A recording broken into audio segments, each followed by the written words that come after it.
الذي هدانا لهذا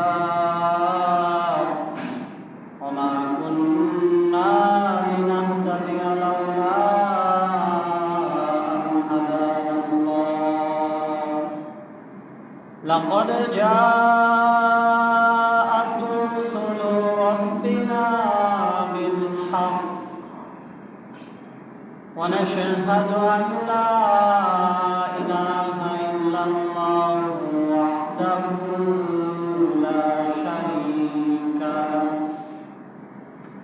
ونشهد أن سيدنا ومولانا محمدا عبد الله ورسوله أما بعد فأعوذ بالله من الشيطان الرجيم بسم الله الرحمن الرحيم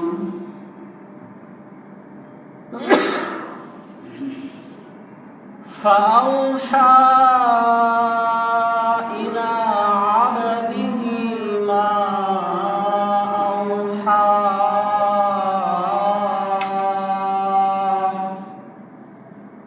وقال تعالى في شان حبيبه إن الله وملائكته يصلون على النبي يا أيها الذين آمنوا صلوا عليه وسلموا تسليما اللهم صل على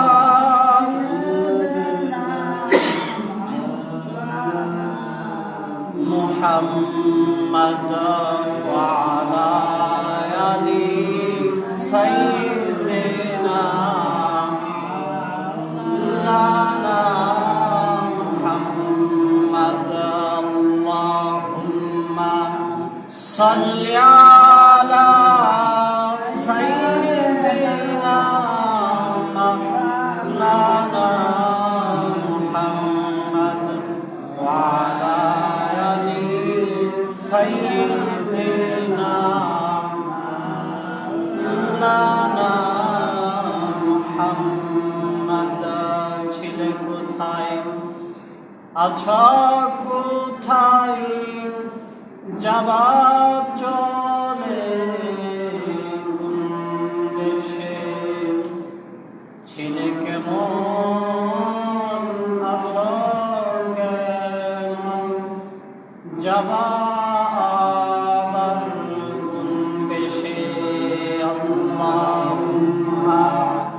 صل على مولانا محمد وعلى آل سيدنا مولانا محمد بلغ العلا بكماله كشف الدجى بجماله حسنت جميع خصاله صلوا عليه وآله الحمد لله আল্লাহ পাক রব্বুল আলামিনের দরবারে শুকর আদায় করছি যিনি আমাদেরকে পবিত্র জুমাবারের দিনে সালাতুল জুমাদের লক্ষ্যে আল্লাহর ঘর মসজিদে আসার তৌফিক আল্লাহ তাআলা দিয়েছেন। এজন্য আমরা পড়ছি আলহামদুলিল্লাহ। আবারও লাখো কোটি দুরূদ এবং সালাম বর্ষিত হোক দয়ার নবী মায়ার নবী বিশ্বনবী মুহাম্মদুর রাসূলুল্লাহ সাল্লাল্লাহু আলাইহি ওয়াসাল্লামের উপর। আমরা পড়ছি সাল্লাল্লাহু আলাইহি ওয়াসাল্লাম। মুহতারাম হাজিরিন, বিগত তিনটি জুমা ধরে আমরা নবীজি সাল্লাল্লাহু আলাইহি ওয়াসাল্লামের মেরাজের বিভিন্ন দিক সম্পর্কে শুনে আসছি। এরই ধারাবাহিকতায় আপনাদেরকে আজকেও মেরাজের সাথে সংশ্লিষ্ট অতীব জরুরি কয়েকটা বিষয় বলা হবে ইনশাআল্লাহ। সম্মানিত হাজিরিন, বিগত জুমাগুলোতে আমরা মেরাজের বিষয়ে জেনেছিলাম যে মেরাজের মাধ্যমে আল্লাহ সুবহানাহু ওয়া তাআলা আমাদেরকে 5 ওয়াক্ত নামাজ, ফরজ নামাজ দান করেছেন। সূরা বাকারার শেষের 2 আয়াত মেরাজের উপলক্ষ করে আল্লাহ তাআলা আমাদেরকে দিয়েছেন। এবং গত জুমাতে বলা হয়েছিল যে নবীজি সাল্লাল্লাহু আলাইহি ওয়াসাল্লামকে মেরাজের রজনীতে আল্লাহ সুবহানাহু ওয়া তাআলা আশ্বস্ত করেছেন, বলেছেন যে আমি আপনার উম্মতদেরকে মাফ করে দেব যদি তারা শিরক মুক্ত নিজেকে রাখতে পারে। এই 3টা বিষয় সম্পর্কে বিস্তারিত আপনাদেরকে বলা হয়েছিল। আজকে বলা হচ্ছে সূরা নাজমের 10 নং আয়াতের মধ্যে আল্লাহ সুবহানাহু ওয়া তাআলা বলেছেন যে ফাআউহা ইলা আবদিহি মা আওহা, যে অতঃপর আল্লাহ তাআলা তার বান্দার উপর যা কিছু পর্দাদেশ করার, ওহী করার, অবতীর্ণ করার ইচ্ছা পোষণ করেছেন সেগুলো আল্লাহ তাআলা অবতীর্ণ করেছেন।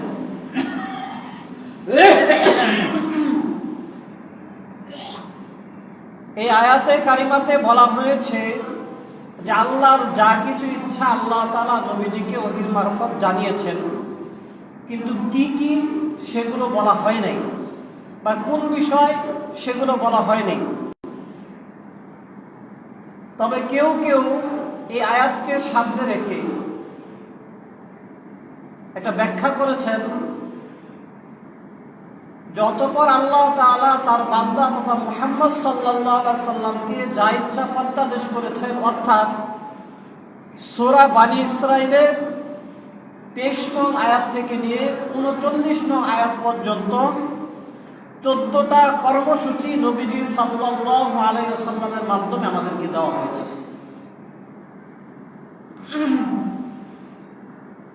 বলা হয়ে থাকে ব্যক্তিগত জীবন কিংবা রাষ্ট্রীয় জীবন, ব্যক্তিগতভাবে কিংবা রাষ্ট্রীয়ভাবে যদি এই 14 দফা কর্মসূচি বাস্তবায়ন করা হয়, তাহলে ওই ব্যক্তিগত জীবন এবং রাষ্ট্রের জীবনের রাষ্ট্রের সমস্ত মানুষ সুখে শান্তিতে থাকতে পারবে। আমাদের আজকের জুমার আলোচনার বিষয়বস্তু হলো সেই 14টা কর্মসূচি।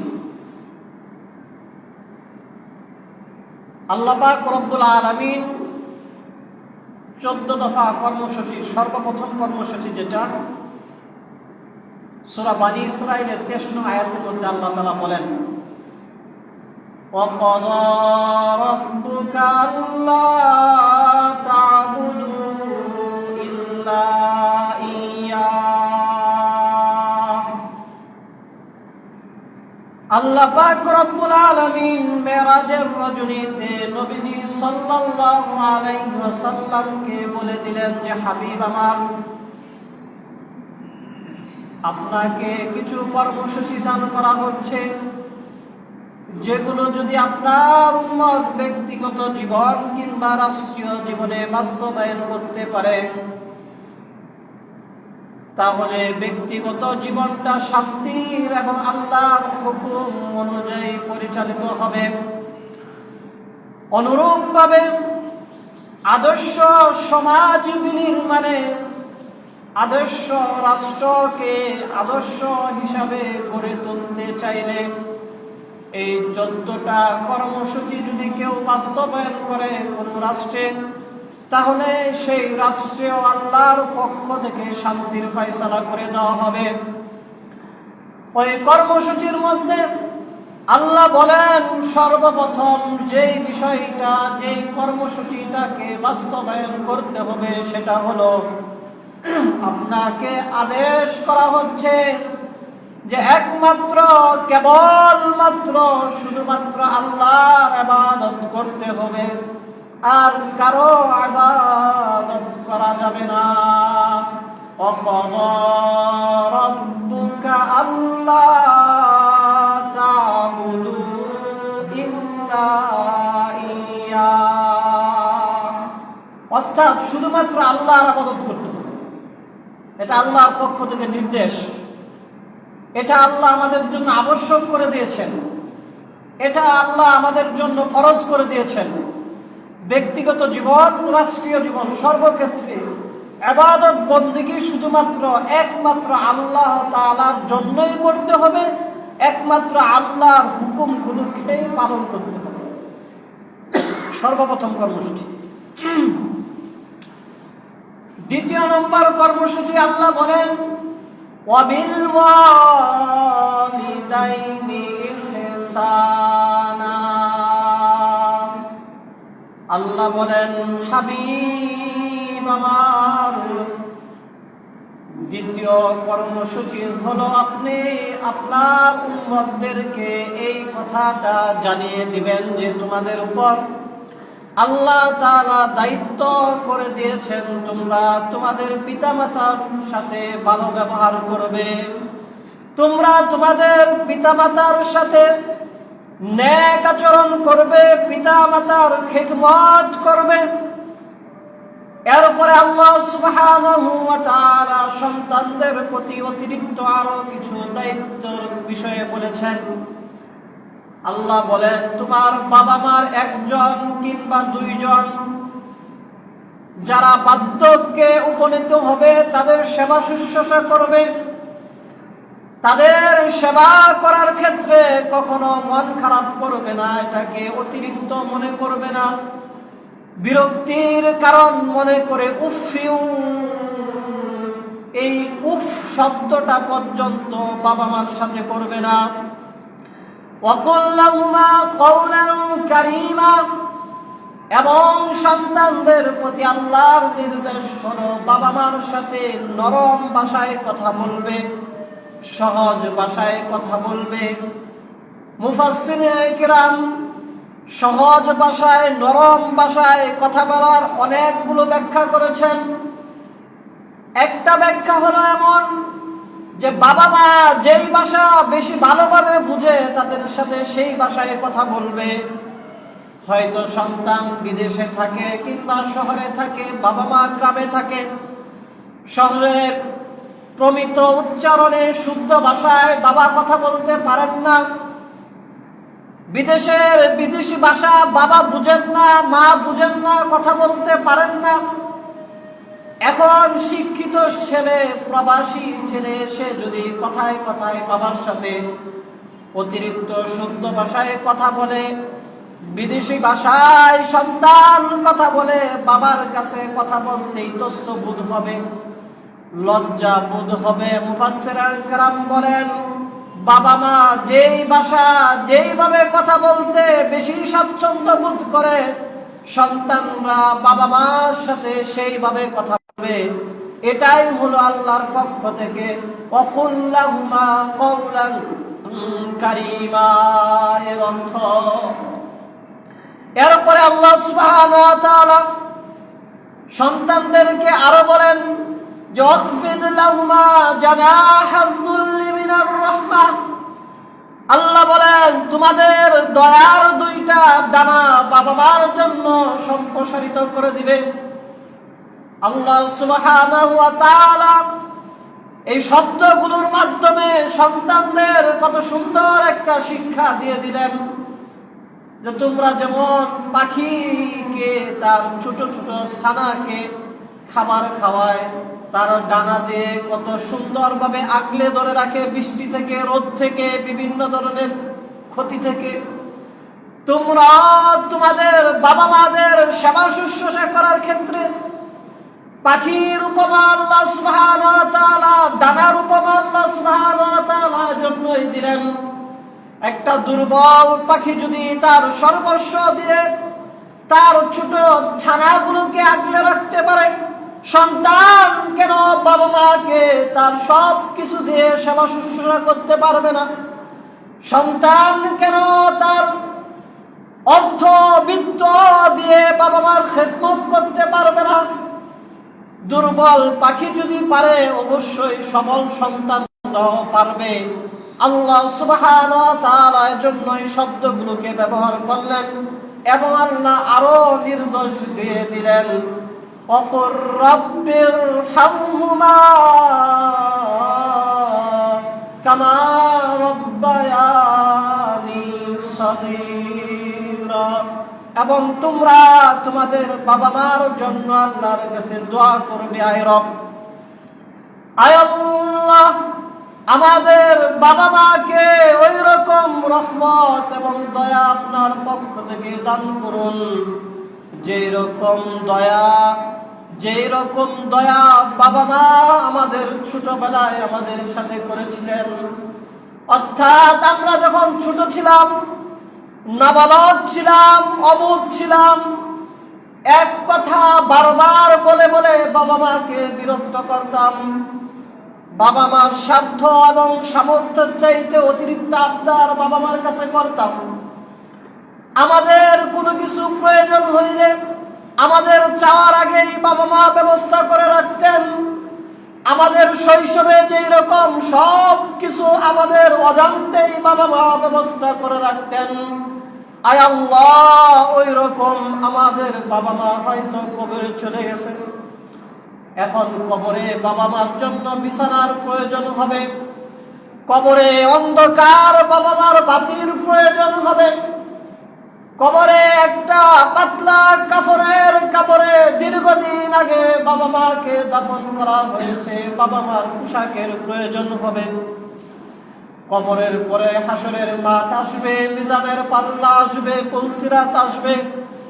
আখিরাতের জগতের এক একটা ধাপের পরে এক একটা ধাপ আসতে থাকবে। আয় আল্লাহ, আমাদের মাতৃগর্ভ থেকে নিয়ে ভূমিষ্ঠ হওয়ার পর থেকে নিয়ে শৈশব, কৈশোর, আমাদের যৌবন, আমাদের প্রতিটা বছর, প্রতিটা মুহূর্তের সব কিছু যেমন আমাদের বাবা মা আমরা না চাইতেই ব্যবস্থা করে রাখতেন। কোন স্কুলে ভর্তি হতে হবে, কি খাবার সন্তান খাবে, কোন খাবার সন্তানের জন্য অধিক উপযোগী, কোন কোচিং সেন্টারটা সন্তানের পড়াশোনার জন্য অধিক উপযোগী, এইরকম সব চিন্তা ভাবনাগুলো বাবা মা যেমন অগ্রিম করে রাখতেন। আয় আল্লাহ, কবরের জগতেও আখিরাতের জগতেও এক একটা ধাপ আসতে থাকবে। আপনি এইরকম অগ্রিম আমাদের বাবা মার জন্য দয়ার ব্যবস্থা করে দিয়েন। রব্বিরহামহুমা কামা রাব্বায়ানি সগীরা। এই দোয়ার সবচেয়ে সুন্দর অর্থ হলো এটা, আমাদের শৈশবে আমরা না চাইতেই যেমন আমাদের বাবা মা আমাদের জন্য সব কিছু ব্যবস্থা করে রেখেছেন, আয় আল্লাহ, আপনিও আমাদের বাবা মার না চাইতেও যত রহমত দরকার তাদেরকে আপনি দান করে দিয়েন। মুহতারাম হাজরিন, এটা ছিল দ্বিতীয় দায়িত্ব।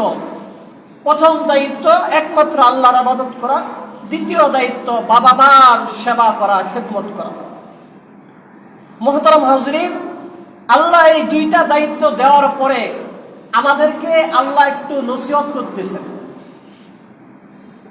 আল্লাহ 25 নং আয়াতের মধ্যে বলেন, 23 এবং 24 এই দুই আয়াতে দুইটা দায়িত্বের কথা বললেন যে আল্লাহর ইবাদত করবে, বাবা মার সেবা শুশ্রূষা করবে। 25 নং আয়াতের মধ্যে আল্লাহ বলেন, রব্বুকুম আ'লামু বিমা ফি নুফুসিকুম। আল্লাহ বলেন, বান্দারা, দুইটা দায়িত্ব তোমাদেরকে দিয়েছি, একমাত্র আমার ইবাদত করবে আর বাবা মার খেদমত করবে। এই দুই দায়িত্ব দেওয়ার পরে তোমরা জেনে রেখো, রব্বুকুম আলামু বিমা ফি নুফুসিকুম, তোমাদের অন্তরে যা রয়েছে সেগুলো কিন্তু ভালোভাবেই তোমার আল্লাহ জানেন। ইন তাকুনু সালিহিন, যদি তুমি নেক হয়ে থাকো, ভালো হয়ে থাকো, ফাইন্নাহু কানা লিল আওয়াবিনা গফুরা, তাহলে অবশ্যই তোমার রবকে তুমি ক্ষমাকারী পাবে। অর্থাৎ আল্লাহর ইবাদত করবে আর বাবা মার খেদমত করবে, যদি ভালো নিয়তে এবং ভালোভাবে করে থাকো, অবশ্যই আল্লাহ তোমাদেরকে মাফ করে দিবেন। তারপরে তৃতীয় দায়িত্ব যেটা, তৃতীয় কর্মসূচি যেটা, সেটা হলো নিকট আত্মীয়দের হক আদায় করে দেওয়া। আল্লাহ বলেন, ওয়া আতিযাল কুরবা হাক্কাহু ওয়াল মিসকিনা ওয়া ইবনাস সাবিল, যে তোমরা তোমাদের নিকট আত্মীয় যারা আছে তাদের হক দিয়ে দিবে, তোমরা মিসকিনের হক আদায় করবে, যাকাত সাদাকা ঠিকমতো আদায় করবে, পর্যটকদের হক আদায় করবে, যারা তোমাদের দেশ দেখার জন্য, তোমাদের গ্রাম দেখার জন্য, তোমাদের গ্রামে একটা সুন্দর স্থাপনা আছে সেখানে ঘুরতে আসে, তাদেরকে হেনস্থা করবে না, তাদেরকে বিভিন্ন ধরনের হ্যারাসমেন্টের শিকার করবে না, তাদেরকে তোমরা ঠকিয়ে দেবে না। স্বাভাবিকভাবে যেই জিনিসের দাম 5 টাকা একজন পর্যটকের কাছে সেই জিনিসের দাম 50 টাকা রাখবে না। অর্থাৎ তোমরা তোমাদের নিকটাত্মীয় এতিম, মিসকিন, গরিব, অসহায় এবং পর্যটক যারা আছে তাদের হকগুলো যথাযথভাবে আদায় করবে। মুহতারাম হাজিরিন, দেখেন আল্লাহ সুবহানাহু ওয়া তাআলা আগে বাবা মার কথা বলার পরে এখন আবার নিকটাত্মীয়র কথা বলছেন। তাহলে বাবা মা কি নিকটাত্মীয়র বাহিরে নাকি? একটা প্রশ্ন তো জাগেই। অর্থাৎ বাবা মা এমন নিকটাত্মীয় যে এই কথা বলার আগেই বাবা মার অপশন চলে আসে। অর্থাৎ নিকটাত্মীয়দের লিস্ট যদি করা হয়, বাবা মা তো সবার আগে থাকবে, এরপরে নিকটাত্মীয়দের লিস্ট করতে হবে। যেহেতু কথাগুলো বাসা বাড়িতে যাচ্ছে, মা বোনেরা শুনছেন, প্রত্যেক স্বামীর তার স্ত্রীর দায়িত্ব থেকেও বেশি দায়িত্ব হলো তার বাবা মার। এই আয়াত দ্বারা কিন্তু এটাই প্রমাণ হয় যে বাবা মার হক আগে, এরপরে নিকটাত্মীয়। নিকটাত্মীয় বলতে একজন পুরুষের জন্য সর্বপ্রথম তার বাবা মা, তারপরে তার স্ত্রী, তারপরে তার সন্তান সন্ততি। ভাই বোন কিন্তু পরে, যখন বিয়ে শাদী হয়ে যাবে, একজন মানুষ যখন বিয়ে শাদী করে ফেলে তখন তার নিকটাত্মীয় ভাই এবং বোনের থেকে তার সন্তানরা আগে চলে আসে, সন্তান এবং স্ত্রী। এটার একটা প্রমাণ হলো, দলিল হলো, মিরাজ যখন বন্টন হয় সন্তানরা, স্ত্রীরা আগে হকদার হয়, এরপরে ভাই বোনের প্রসঙ্গ কিন্তু আসে নিজের সম্পদের মধ্যে। তার মানে বোঝা গেছে যদি তারা আগে হকদার হতো তাহলে মিরাজের হক আগে তারা পেত। এজন্য মা বোনেরা যারা শুনছেন, স্বামীকে এমন কোনো বিষয়ে বাধ্য না করা যেই বাধ্যকতার কারণে স্বামী তার বাবা মার হক আদায় করতে অপারগ হয়ে যায়, এইরকম কোনো বিষয়ে বাধ্য না করা। যদি কেউ এমন বাধ্য করে কোনো মহিলা তার স্বামীকে যে আপনার বাবা মা পরে, স্ত্রী সন্তানরা আগে, তাহলে এই বাধ্য করার জন্য ওই মহিলা গুনাহগার হবে। কারণ একজন পুরুষের সর্বপ্রথম সবচেয়ে বড় হকদার হলো তার বাবা এবং মা, তারপরে স্ত্রী এবং সন্তান সন্ততি।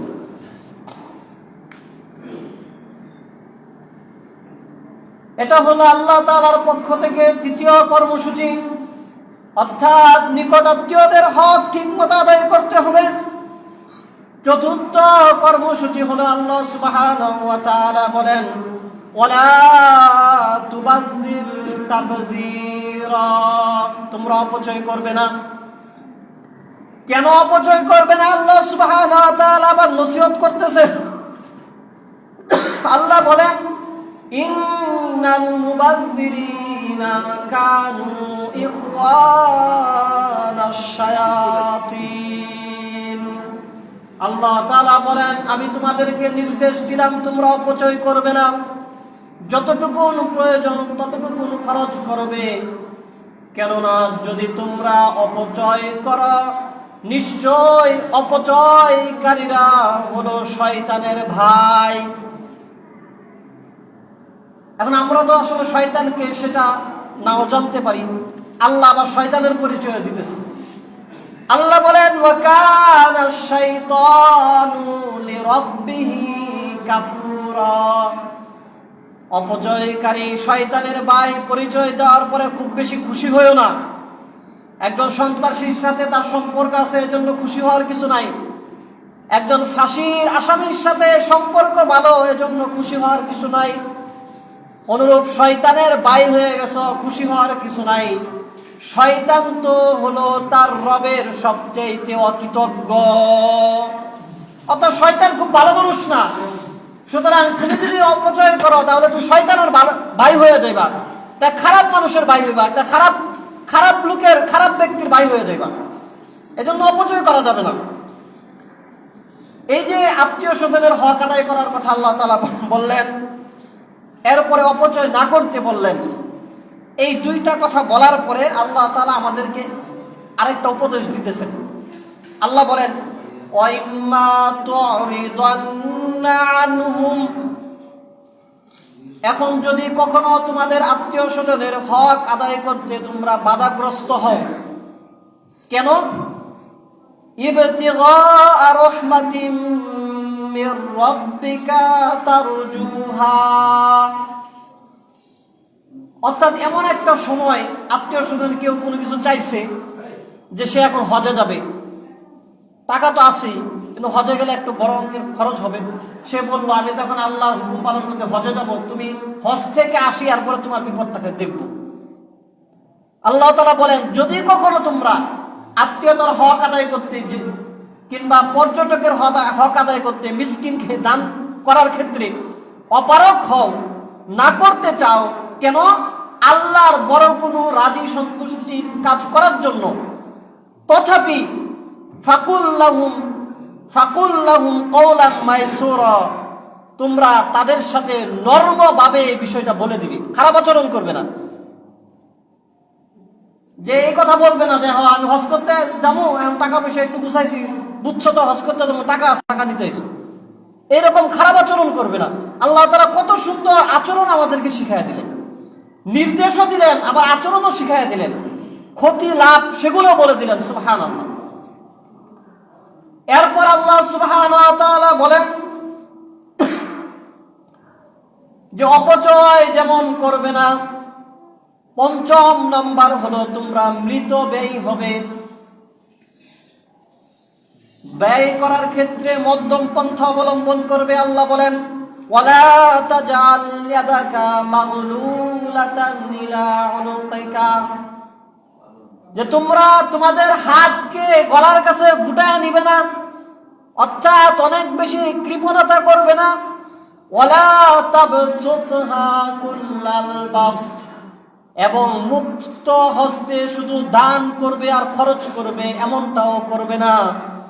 আল্লাহ বলেন যদি এমন করো, অনেক বেশি কৃপণতা করো, যতটুকুন খরচ ততটুকুন করো না, আবার যতটুকুন করার তার থেকে অনেক অতিরিক্ত করো, এইরকম যদি তোমরা করো, ফাতাকউদা মালুমান মাহসুরা, তাহলে তোমরা নিঃস্ব হয়ে যাবে এবং তিরস্কৃত হয়ে বসে পড়বে। অর্থাৎ টাকা আছে, দেদারসে খরচ করতে করতে একদম পথের ভিখারি। আবার আছে কিন্তু যতটুকু প্রয়োজন ততটুকুও করে না। আল্লাহ বলেন এমন করবে না, মধ্যম পন্থা অবলম্বন করবে। দেখেন এই বিষয়গুলো আমাদের বাস্তব জীবনে, ব্যক্তিগত জীবনে কত বেশি প্রয়োজন, রাষ্ট্রীয় জীবনে ওগুলো প্রয়োজন। এরপরে আল্লাহ সুবহানাহু ওয়া তাআলা খরচের প্রসঙ্গ যেহেতু আসছে, আল্লাহ আমাদেরকে নসিহত করতেছেন পরবর্তী আয়াতে। আল্লাহ বলেন ইন্না রাব্বাকা ইয়াবসুতুর রিজকা লিমান ইয়াশাউ ওয়া ইয়াকদির, যে নিশ্চয় তোমাদের রব আল্লাহ যাকে ইচ্ছা যথেষ্ট পরিমাণ সম্পদ দান করবেন এবং যাকে ইচ্ছা তার সম্পদকে সংকুচিত করে দিবেন। অর্থাৎ সম্পদ কখনো বাড়বে এবং কমবে, আল্লাহ ইচ্ছা করলে এমন করবেন। কিন্তু তুমি পরিমিত খরচ করবে, মিত ব্যয় হবে, অপচয়ও করবে না, কৃপণতাও করবে না, মধ্যম পন্থা অবলম্বন করবে। ইন্নাহু কানা বিইবাদিহি খাবীরাম বাসীরা, নিশ্চয় আল্লাহ তাআলা তার বান্দাদের ব্যাপারে খবর রাখেন এবং সব কিছু দেখেন। মানে কেমন যেন আল্লাহ সুবহানাহু ওয়া তাআলা যে নির্দেশ দিলেন পরিমিত খরচ করার, এখন আমরা কম বেশি উল্টাপাল্টা খরচ করব আর আল্লাহর উপর দুষ্ট পাবো। আল্লাহ তাআলা সেই দুষ্ট নিজের উপর থেকে সরায় দিলেন যে আমি সব কিছু দেখতেছি আমার বান্দাদের, আমি আমার বান্দার সব বিষয় জানি, এগুলো সব খবর আছে, কে কেমন খরচ করে, কে বেশি কৃপণতা করে, এগুলো সব আমি আল্লাহ জানা আছে, আমি আমার বান্দার ব্যাপারে খবর রাখি।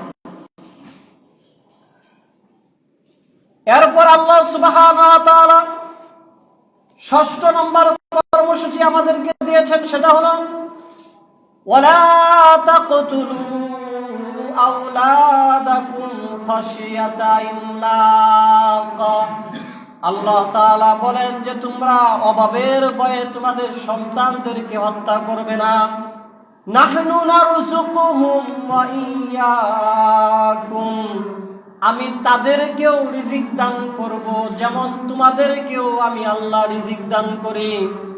ইন্না কতলাহুম কানা খিতওয়ান কাবীরা, নিশ্চয় অভাবের ভয়ে সন্তানদের হত্যা করা এটা গুরুতর অপরাধ।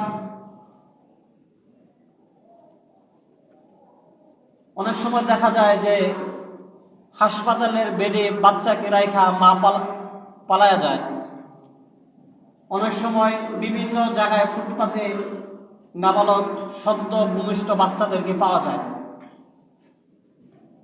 যদি অভাবের ভয়ে হোক কিংবা অন্য কোনো ভয়ে এরকম সন্তানদেরকে হত্যা করা এটা গুরুতর অপরাধ। আল্লাহ কোরআনের সূরা তাকবীরের এক আয়াতের মধ্যে বলেছেন যে এরকম নাবালক বাচ্চা যাদেরকে হত্যা করা হয়, আল্লাহ কিয়ামতের ময়দানে ওই সন্তানদেরকে প্রশ্ন করবেন,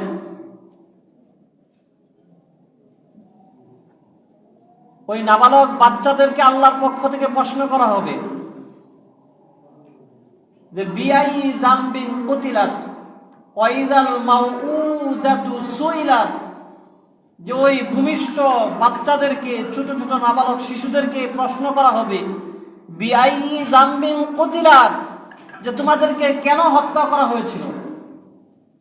উদাহরণটা হলো এমন, যেমন অনেক সময় প্রভাবশালী কেউ অসহায় কারো উপর জুলুম করে, কিন্তু সে মুখ ফুটে সত্য কথা বলতে পারে না, কিন্তু বিচারকের সামনে যখন প্রভাবশালী এবং দুর্বল ব্যক্তি দুইজন একসাথে থাকে, সামনাসামনি যখন বিচারক প্রশ্ন করে যে দুর্বল, যে তোমার পাটা কেন সে ভাঙা দিছে, কারণ কি, তখন কিন্তু ওই দুর্বল ব্যক্তির বলতে আর কোনো ভয় থাকে না, সে অকপটে সত্যটা বলে যে আমাকে এই কারণে পা ভাঙা ফেলছি।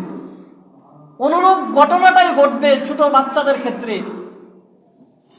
যে সমস্ত পিতামাতা কিংবা অন্য কেউ নাবালক ছোট বাচ্চাদেরকে অন্যায়ভাবে হত্যা করবে, হত্যাকারীদের সামনে ওই ছোট বাচ্চাদেরকে স্বয়ং আল্লাহর পক্ষ থেকে প্রশ্ন করা হবে, কি অপরাধ তোমরা করেছিলে, তোমরা তো দুনিয়ার কিছুই বুঝতে না, কেন তোমাদেরকে হত্যা করা হয়েছে। এজন্য মুহতারাম হাজিরিন, আমরা অভাবের ভয়ে সন্তানকে হত্যা করব না। আমাদের পিতামাতা ৫-৭ জন ১০ জন বাচ্চা কাচ্চা অভাব অনটনের ভিতরে লালন পালন করতে পারছেন, আমরাও ইনশাআল্লাহ ২-৪ জন সন্তানকে লালন পালন করতে পারবো। আল্লাহ সেই সক্ষমতা আমাদেরকে দিবেন। যদি আল্লাহ সন্তান দিয়েই দেন, স্ত্রীর গর্ভে সন্তান চলেই আসে, আল্লাহর উপর হাওলা করে সেই সন্তানকে রেখে দেব, আল্লাহ বরকত দান করবেন।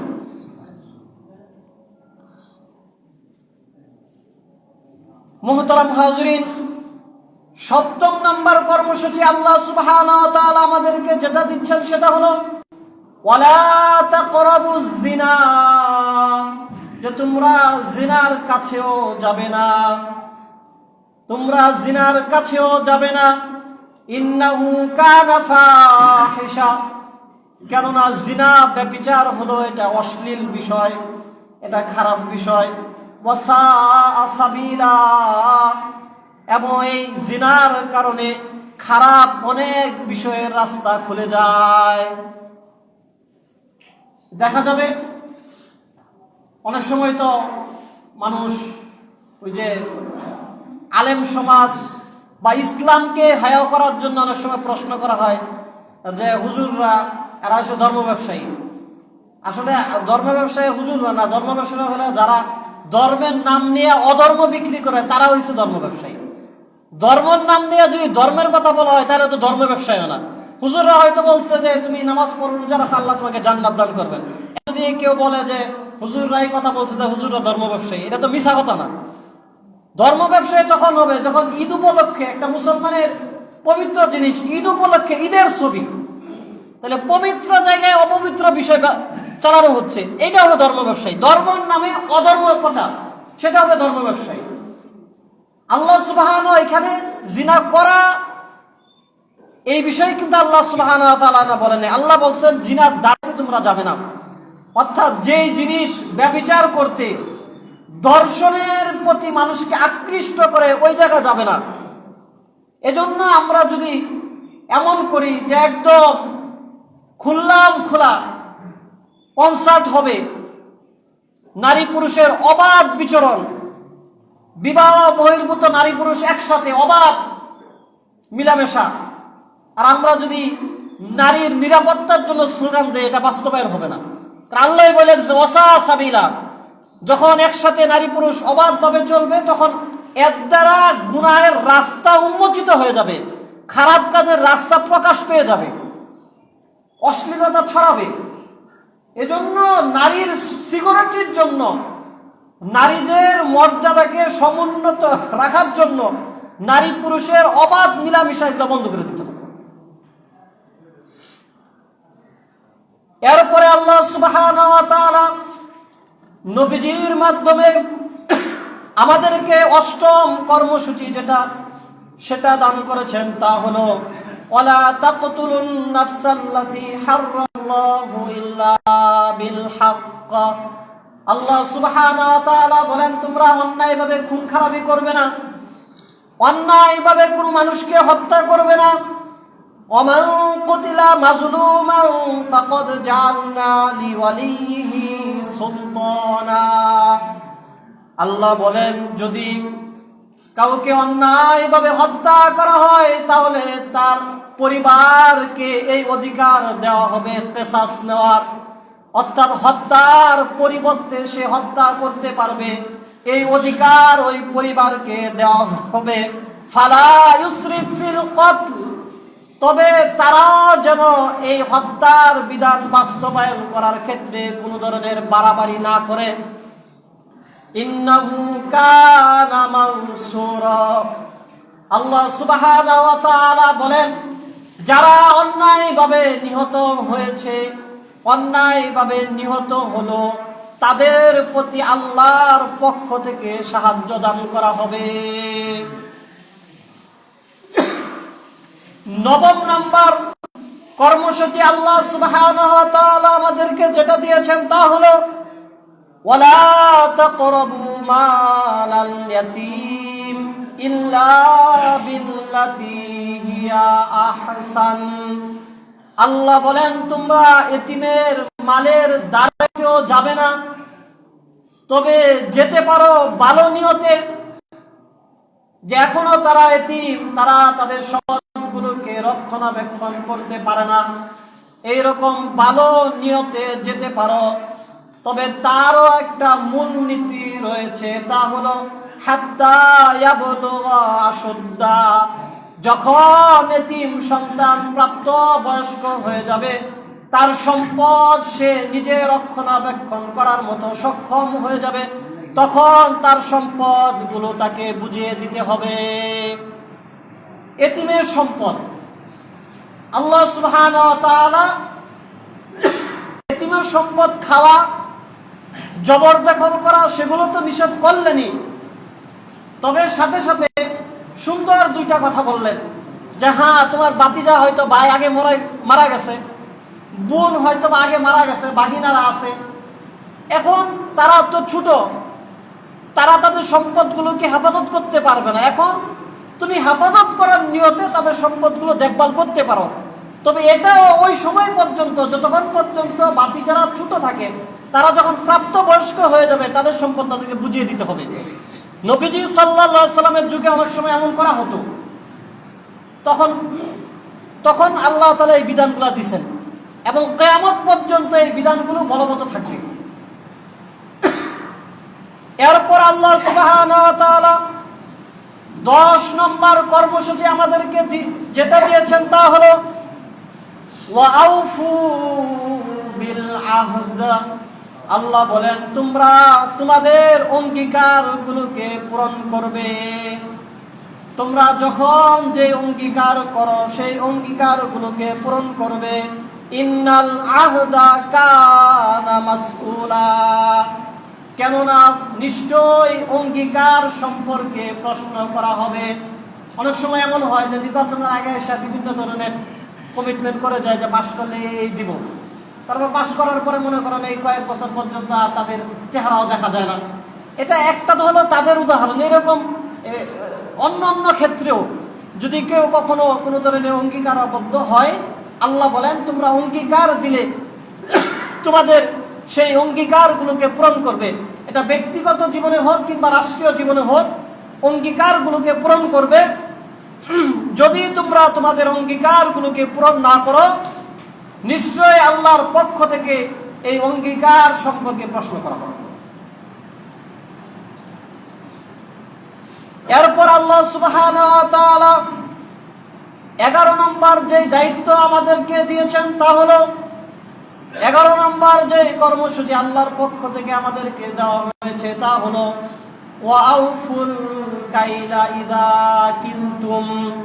আল্লাহ সুবহানাহু ওয়া তাআলা বলেন যখন তোমরা কোনো কিছু পরিমাপ করে দাও তখন তা সঠিকভাবে পরিমাপ করবে। ওয়াজিনু বিসতাসিল মুস্তাকিম, এবং যদি কখনো ওজন করে কোনো কিছু দাও তাহলে সঠিকভাবে দাঁড়িপাল্লাকে কায়েম করবে। দেখেন আজকে থেকে কত 100 বছর আগে এই কোরআনের আয়াতগুলো নাজিল হয়েছে, কিন্তু আল্লাহ শুধু ওজনের, ওই সময় তো ধরেন এখন ডিজিটাল মিটার ছিল না, আল্লাহ শুধু একটা কথাই বললে পারতেন যে তোমরা যখন ওজন করবে সঠিকভাবে দাঁড়িপাল্লাগুলো দিবে। অনেক সময় দেখা যায় না যে নিচ দিয়া দাঁড়িপাল্লা লোহার থাকলে চুম্বক টুম্বক এটা ওটা বাজায় রাখে, পাল্লা ঠকায়, বা ওই যে কি জানি বলে একদিকে আগের থেকে ঝুঁকা থাকে পাল্লা। আল্লাহ শুধু এই একটা কথা বললেই কিন্তু পারতেন। তাইলে এখন ডিজিটাল মিটার দিয়া যদি কেউ চুরি করতো তাইলে এটার অন্তর্ভুক্ত তারা হইতো না, বাইচা যাইতো। কিন্তু আল্লাহর কাছে তো কিয়ামত পর্যন্ত, এরপরেও যত কিছু সবকিছু আল্লাহ জানেন।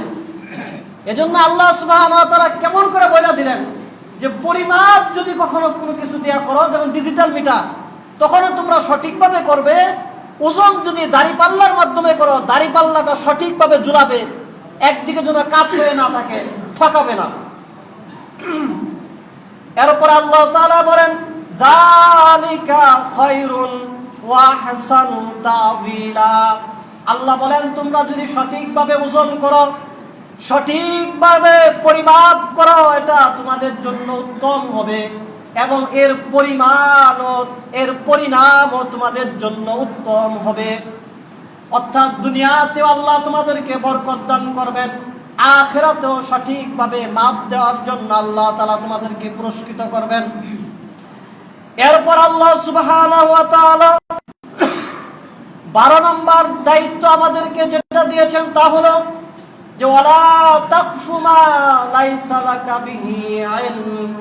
আল্লাহ তাআলা বলেন যে জিনিস তোমরা জানো না, অজানা বিষয়ের পিছনে তোমরা পড়বে না। সঠিকভাবে তুমি কোনো কিছু জানো না, না জেনে শুধু সেই জিনিসের পিছনে তদন্ত করার জন্য তুমি লেগে পড়বে না। কেননা ইন্নাস সামা ওয়াল বাসারা ওয়াল ফুআদা, নিশ্চয় মানুষের কান, মানুষের চোখ, মানুষের অন্তঃকরণ এই সব কিছুকে কাল হাসরের ময়দানে বিচারের আওতায় নিয়ে আসা হবে।